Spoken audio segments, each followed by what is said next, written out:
Welcome all of you dear students and my dear friends. Welcome back once again. मैं हूं doctor वेद और आज जो मैं बात कर रहा हूं वह सर्दी के मौसम में होने वाली बीमारियों के बारे में बात कर रहा हूं। ठीक है।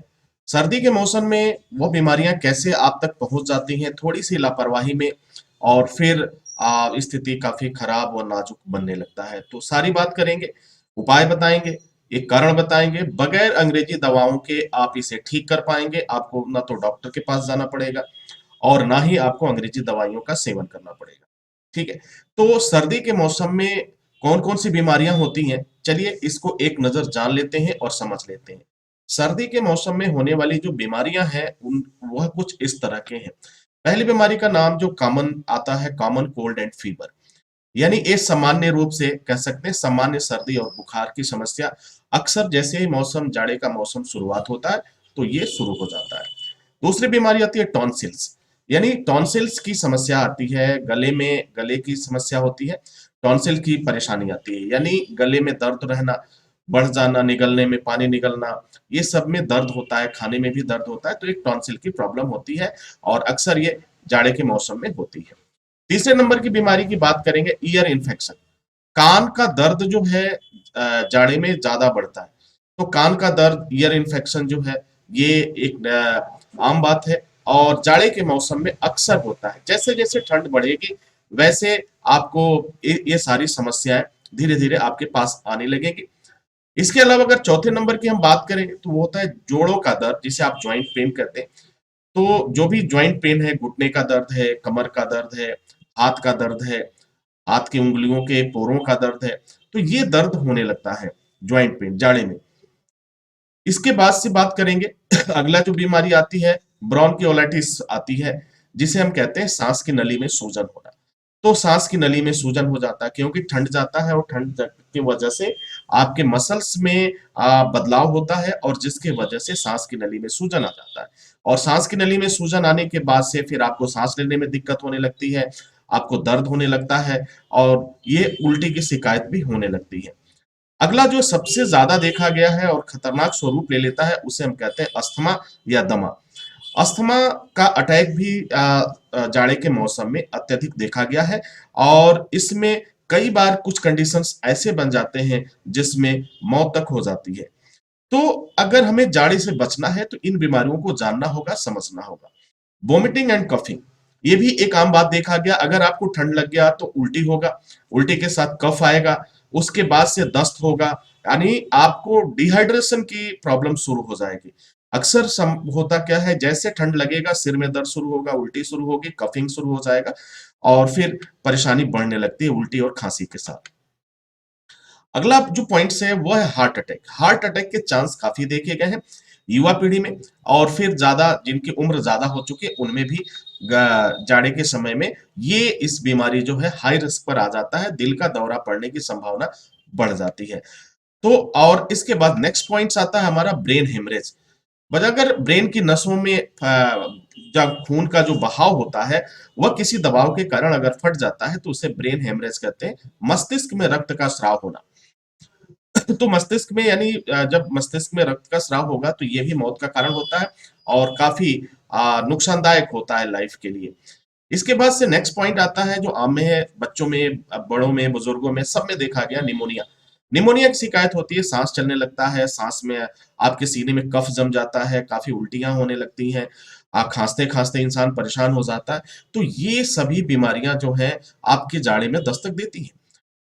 अगले नंबर की बात हम करेंगे पैरालिसिस और ब्रेन स्ट्रोक।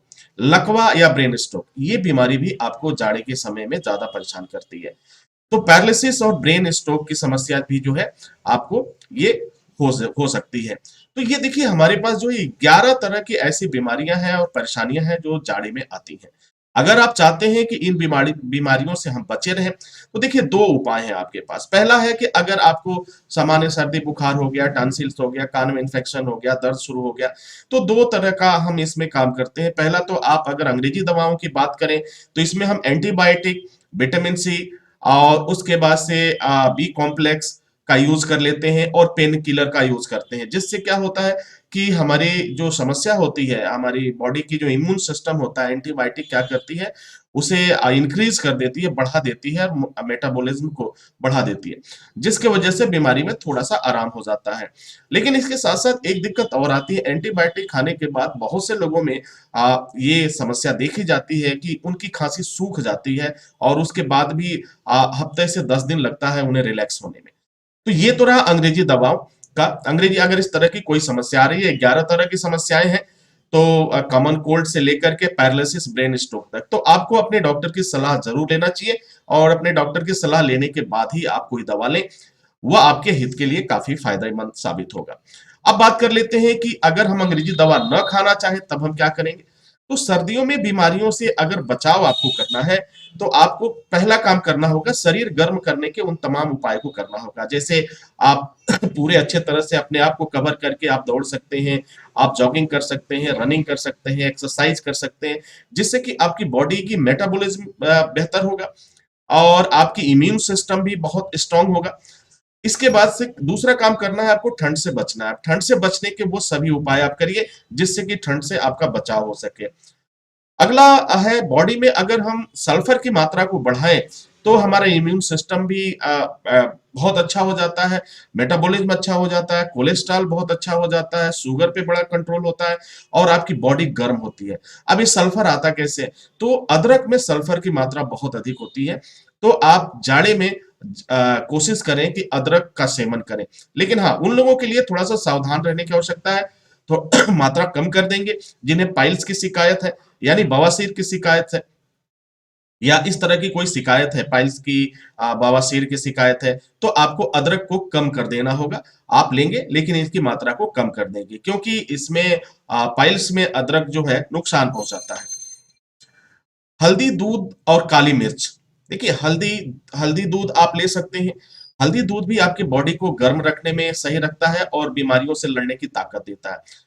काली मिर्च जो हम मसाले में यूज करते हैं, काली मिर्च, गोल काली मिर्च, इसमें कुछ ऐसे एलिमेंट्स होते हैं जो एक तरह से हायर एंटीबायोटिक का काम करते हैं, तो इसे भी लेना आपके लिए काफी फायदेमंद साबित होगा। गर्म सूप करें, जो भी आप सूप पिए, हॉट एंड सोर आप सूप ले सकते हैं, या फिर इस तरह के मार्केट में बहुत से सूप हैं जिस जो फ्लेवर आपको पसंद आए, तो वो वह सूप आप पी सकते हैं जो आपको बॉडी को गर्म रखेगा।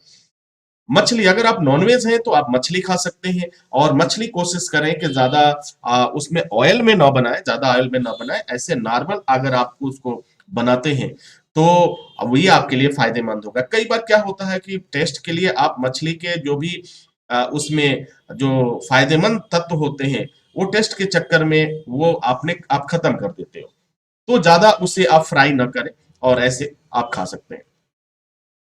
अब बात कर ले अंडा। अंडा भी जो है सर्दियों में आपको बचाता है, आपको गर्मी प्रदान करता है, और इसके साथ साथ जब भी आप खाएं तो खाना गर्म खाएं, कभी बासी खाना ना खाएं, और पानी जो पीना है आपको, गर्म पानी पिए।